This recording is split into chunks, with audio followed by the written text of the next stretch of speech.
अपने last video में हमने बजट का मीनिंग पढ़ा था और उसके ऑब्जेक्टिव्स पढ़े थे। आज हम पढ़ने वाले हैं कंपोनेंट्स ऑफ बजट में बजट रिसीट्स कि गवर्नमेंट को कौन कौन से सोर्सेज से इनकम मिल सकती है।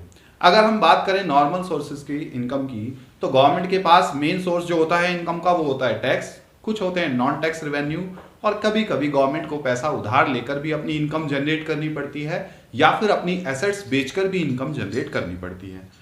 आज की इस वीडियो में हम बात करने वाले हैं गवर्नमेंट की बजट रिसीट्स की कि गवर्नमेंट को कहां से पैसा या मनी रिसीव्ड होती है उसके बजट में। ठीक है, तो आइए शुरू करते हैं आज के इस वीडियो को।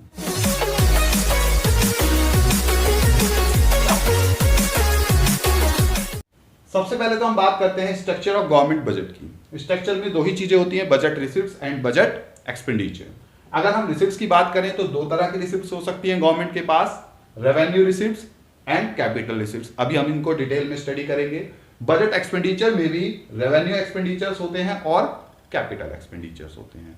आज के इस वीडियो में जैसा कि मैं आपको पहले बता चुका हूं, हमारा पर्पस क्या है, केवल बजट रिसिप्ट्स को समझना नहीं। अब हम समझते हैं बजट रिसिप्ट्स को। बजट रिसिप्ट्स कौन कौन सी होती हैं? Budget receipts are all the receipts of government, expected receipts of government from all the sources in coming financial year. आने वाले साल में, कमिंग फाइनेंशियल ईयर में सरकार को कौन कौन से सोर्सेज से इनकम जनरेट होने वाली है, उन सारे आइटम्स को हम बजट रिसिप्ट्स में रिकॉर्ड करते हैं। बजट रिसिप्ट्स बेसिकली दो तरह की होती है, revenue receipts and capital receipts. Revenue receipts की अगर हम बात करें तो इसमें दो चीजें होती हैं, tax receipts and non tax receipts. Meaning मैं अभी दोनों का बताऊंगा आपको कि रेवेन्यू रिसिप्ट्स क्या होता है और कैपिटल रिसिप्ट्स क्या होता है, और आपको कैसे आइडेंटिफाई करना है कि कौन सी रिसिप्ट रेवेन्यू है और कौन सी रिसिप्ट कैपिटल है। क्वेश्चन इसी में से आएगा कि आपको क्या दिया जाएगा, कोई आइटम दिया जाएगा पर्टिकुलर, और आपसे पूछा जाएगा कि this receipt is capital receipt और रेवेन्यू रिसिप्ट। कैपिटल रिसिप्ट में आता है बोरोइंग्स, डिसइन्वेस्टमेंट एंड अदर्स। अब मैं आपको बता रहा हूं रेवेन्यू रिसिप्ट्स क्या होती हैं। रेवेन्यू रिसिप्ट्स की डेफिनेशन को बहुत ध्यान से समझना है आपको, क्योंकि एक क्वेश्चन इसमें से जरूर पूछा जाएगा और ये थोड़ी सी ट्रिकी भी है। सबसे पहले तो these are the receipts of government, ये सरकार की वो सारी रिसिप्ट्स हैं which do not create any liability for the government. मतलब सरकार को पैसा भी मिल रहा है और सरकार की कोई लायबिलिटी क्रिएट नहीं हो रही। इसको आप ऐसे समझिए, फॉर एग्जाम्पल मैं कहीं से पैसा उधार लेकर के अपनी रिसिप्ट्स क्रिएट कर रहा हूं, तो क्या हो रहा है, मेरी लायबिलिटी क्रिएट हो रही है, फ्यूचर में मुझे उसे चुकाना होगा। लेकिन ये सरकार की ऐसी रिसिप्ट्स हैं कि सरकार ने कहीं से पैसा उधार नहीं लिया है, सरकार ने अपनी एसेट्स नहीं बेची है, वन साइडेड पेमेंट हो रही है गवर्नमेंट को कहीं ना कहीं से। अभी समझेंगे क्या है ये। These are the receipts of government which do not create any liability for the government, जो सरकार के लिए कोई लायबिलिटी क्रिएट नहीं करती है। साथ साथ these receipts do not cause reduction in the assets of government, और इन रिसिप्ट से गवर्नमेंट की कोई एसेट्स भी कम नहीं होती है। मतलब गवर्नमेंट ने अपनी एसेट्स भी नहीं बेची, कहीं से पैसा उधार भी नहीं लिया, और गवर्नमेंट को कोई वन साइडेड रिसिप्ट्स मिली है फ्रॉम पब्लिक। ठीक है, ऐसी रिसिप्ट्स को हम रेवेन्यू रिसिप्ट्स कहते हैं। एक्चुअल में ये गुड रिसिप्ट्स होती हैं। कैसी रिसिप्ट्स होती है ये? गुड रिसिप्ट्स, क्योंकि इससे सरकार का कोई नुकसान नहीं हो रहा, ये वन साइडेड हैं। कैसी हैं ये? One sided. ठीक है, वन साइडेड मीन कि सरकार को कुछ ना कुछ मिल रहा है, सरकार बदले में कुछ नहीं दे रही है। इसके जो बेस्ट एग्जांपल्स होते हैं वो होते हैं taxes and non tax revenues. दो ही कंपोनेंट होते हैं रेवेन्यू रिसिप्ट्स के, the one is tax and another one is non tax revenues. अब ये टैक्स और नॉन टैक्स रेवेन्यू को जानने से पहले आप ये समझ लीजिए कि टैक्स को रेवेन्यू रिसिप्ट्स क्यों कहा गया है।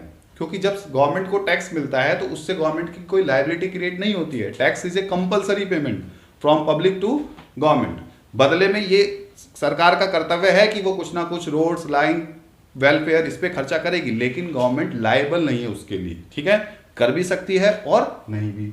ऐसे ही कुछ नॉन टैक्स रेवेन्यूज गवर्नमेंट को वन साइडेड रेवेन्यूज मिलते हैं, जैसे फीस, फाइन्स पब्लिक से, वो भी किस में आते हैं? रेवेन्यू रिसिप्ट्स में। ठीक, अगर मैं सिंपल वर्ड्स में कहूं तो इनका मतलब होता है कि these receipts do not affect assets and liabilities of the government. ये सारी रिसिप्ट्स एसेट्स और लायबिलिटी को अफेक्ट नहीं करती हैं गवर्नमेंट की। ना तो इनसे एसेट्स कम होती है गवर्नमेंट की, ना ही इससे कोई लायबिलिटी क्रिएट होती है। These are the one sided receipts. Revenue receipts की अगर हम बात करें तो गवर्नमेंट के पास रेवेन्यू रिसिप्ट्स के दो ही सोर्सेज होते हैं, taxes and non tax revenues.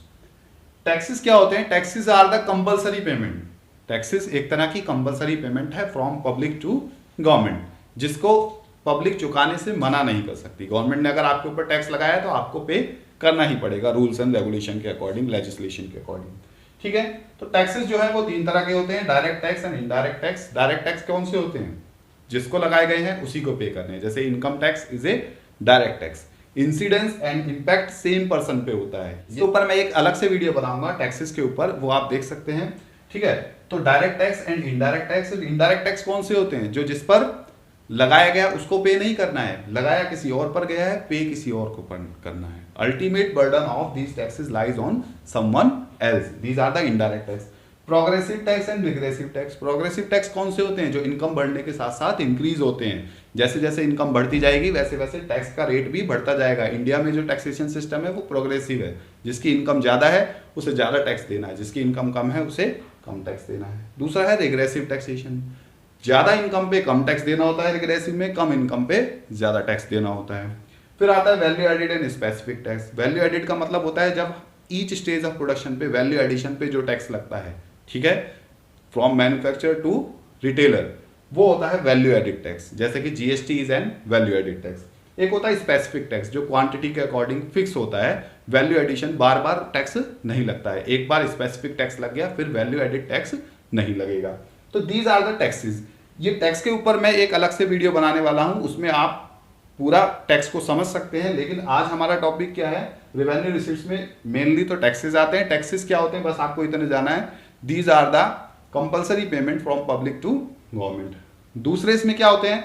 Non tax revenues. सरकार को टैक्स के अलावा भी कुछ ऐसे सोर्सेज होते हैं जो वन साइडेड पेमेंट मिलती है फ्रॉम पब्लिक टू गवर्नमेंट। जैसे कि इसमें होता है फीस, कि सरकार आपको कोई सर्विस दे रही है, जैसे लाइसेंस फीस ले रही है आपसे, ठीक है, बर्थ सर्टिफिकेट बनाने की फीस ले रही है आपसे, डेथ सर्टिफिकेट बनाने की फीस ले रही है, वो गवर्नमेंट की नॉन टैक्स रिसिप्ट्स में आती है।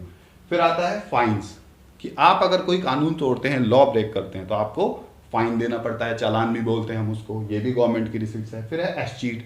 एस्चीट का मतलब क्या होता है? कि कोई इंसान अगर बिना किसी लीगल हायर के उसकी डेथ हो जाती है, ठीक है, और वो कोई विल भी लिख कर नहीं गया अपनी कि मेरे बाद मेरी एसेट्स का क्या करना है, मेरी संपत्ति किसके नाम होनी चाहिए, तो वो ऑटोमेटिकली गवर्नमेंट के पास चली जाती है। ऐसी इनकम को भी हम गवर्नमेंट की नॉन टैक्स रेवेन्यू में काउंट करते हैं। फिर आता है स्पेशल असेसमेंट।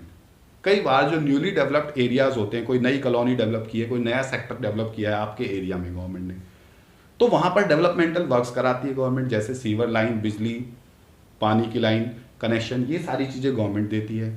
उसके लिए गवर्नमेंट क्या करती है? डेवलपमेंटल चार्ज लेती है एक वन टाइम, उसे हम कहते हैं स्पेशल असेसमेंट। ये भी गवर्नमेंट की इनकम है, नॉन टैक्स रेवेन्यू में आएगा और रेवेन्यू रिसीट्स में आएगा। ग्रांट्स एंड डोनेशन, सरकार को कहीं से ग्रांट्स एंड डोनेशन मिलते हैं, वन साइडेड पेमेंट है, वो नॉन टैक्स रेवेन्यू में आएंगे और रेवेन्यू रिसीट्स में आएंगे। इनसे ना तो सरकार की कोई एसेट्स कम हो रही है, ना लाइबिलिटी जनरेट हो रही है।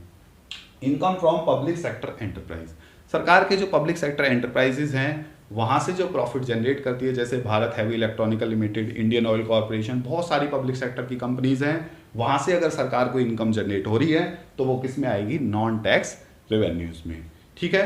ये होती है गवर्नमेंट की tax and non tax revenue. ये दोनों किसका पार्ट है? रेवेन्यू रिसिप्ट्स का। तो मैंने आपको एक पार्ट समझा दिया रेवेन्यू रिसिप्ट्स। अब मैं आपको बता रहा हूं कैपिटल रिसिप्ट्स। हम क्या पढ़ रहे हैं? Budget receipts of the government. अब आती है गवर्नमेंट की कैपिटल रिसिप्ट्स। कैपिटल रिसिप्ट्स क्या होती हैं? ये रिसिप्ट्स तो हैं गवर्नमेंट की, लेकिन इन रिसिप्ट से गवर्नमेंट के ऊपर या तो लाइबिलिटी जनरेट हो रही है या अपनी एसेट्स बेचकर ये रिसिप्ट्स मजबूरी में गवर्नमेंट क्रिएट कर रही है। किसी भी गवर्नमेंट के लिए कैपिटल रिसिप्ट्स अच्छी नहीं होती हैं। रेवेन्यू रिसिप्ट्स तो गुड रिसिप्ट्स होती हैं। These are the bad receipts. कैसी रिसिप्ट्स होती हैं? ये बैड होती है। क्यों होती है बैड रिसिप्ट्स? क्योंकि इससे सरकार की या तो लाइबिलिटी क्रिएट होती है। These are the receipts of government which either creates liability for government और cause reduction in assets of government. या तो इनसे सरकार की कोई लाइबिलिटी क्रिएट हो रही है या एसेट्स कम हो रही है, ठीक है। अब इसके एग्जांपल्स या कंपोनेंट्स की अगर हम बात करें, मैं वन बाय वन बता रहा हूं आपको। लोन्स टेकन बाय गवर्नमेंट, जब सरकार कहीं से लोन लेती है, ठीक है, चाहे आरबीआई से ले, चाहे पब्लिक से ले, चाहे रेस्ट ऑफ द वर्ल्ड से ले, तो क्या होता है? सरकार की लाइबिलिटी क्रिएट हो जाती है। क्या क्रिएट हो जाती है? लाइबिलिटी, ठीक है।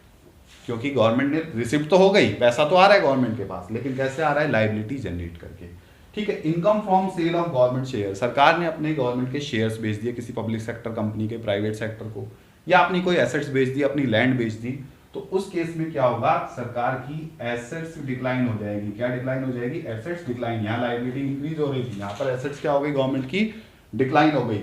रिकवरी ऑफ लोन, गवर्नमेंट ने लोन दे रखा था, सेंट्रल गवर्नमेंट ने सपोज स्टेट गवर्नमेंट को लोन दे रखा था। जब हम किसी को लोन देते हैं तो वो हमारी एसेट्स होती है, जब हम किसी से लोन लेते हैं तो वो हमारे लिए लायबिलिटी होती है। क्यों होती है एसेट्स, जब हम किसी को लोन देते हैं तो हमें उस पर इंटरेस्ट मिलेगा। अब गवर्नमेंट ने किसी को लोन दे रखा था, गवर्नमेंट ने वो लोन रिकवर कर लिया, इंटरेस्ट मिलना खत्म हो जाएगा गवर्नमेंट को, ठीक है। जब तक वो लोन दे रखा था तब तक वो गवर्नमेंट की एसेट्स थी, जैसे ही रिकवर किया वो एसेट्स क्या हो गई, फिनिश हो गई, ठीक है। तो रिकवरी ऑफ लोन से क्या होगा, गवर्नमेंट की एसेट्स डिक्लाइन हो जाएगी। तो क्वेश्चन में अगर ये तीनों एग्जांपल आपसे पूछे जाते हैं तो आप किस में काउंट करेंगे उनको, कैपिटल एसेट्स में। रीजन जरूर लिख के आएंगे कि इससे कोई लायबिलिटी क्रिएट हो रही है या एसेट्स कम हो रही है। कुल मिलाकर के कैपिटल एसेट्स सरकार की वो रिसिप्ट्स होती हैं जिससे उसके एसेट्स पर भी इंपैक्ट पड़ता है और लायबिलिटी पर भी, या दोनों में से एक पर इंपैक्ट पड़ता है। लायबिलिटी बढ़ जाती है गवर्नमेंट की और एसेट्स कम हो जाती है। These are the bad receipts जो मजबूरी में गवर्नमेंट को लेनी पड़ती है उधार या एसेट्स बेचनी पड़ती है अपनी, ठीक है। मैं शॉर्ट में 2 मिनट में आपको दोबारा से बता रहा हूं, वीडियो को छोड़कर नहीं जाना है। पहली तो होती है कौन सी, रेवेन्यू रिसिप्ट्स। रेवेन्यू रिसिप्ट्स वो होती है जिससे गवर्नमेंट की ना तो कोई एसेट्स कम होती है ना लायबिलिटी क्रिएट होती है। कैपिटल रिसिप्ट्स होती है जिससे एसेट्स कम हो जाती है और लायबिलिटी क्रिएट हो जाती है। रेवेन्यू रिसिप्ट्स गुड रिसिप्ट्स होती हैं, उसमें टैक्स और नॉन टैक्स रेवेन्यूज आते हैं। कैपिटल रिसिप्ट्स में क्या आता है, लोन्स आते हैं, गवर्नमेंट ने जो लोन ली है, रिकवरी ऑफ लोन्स भी आता है, और गवर्नमेंट ने अगर अपनी संपत्ति बेच दी, एसेट्स बेच दी, जिसे हम डिसइन्वेस्टमेंट कहते हैं, वो भी आता है। वीडियो अगर अच्छा लगा है तो लाइक का बटन जरूर प्रेस कर दीजिए। चैनल को अभी तक सब्सक्राइब नहीं किया है तो जल्दी से जल्दी सब्सक्राइब कीजिए और ज़्यादा से ज़्यादा लोगों को शेयर कीजिए। Thanks for watching creative economics.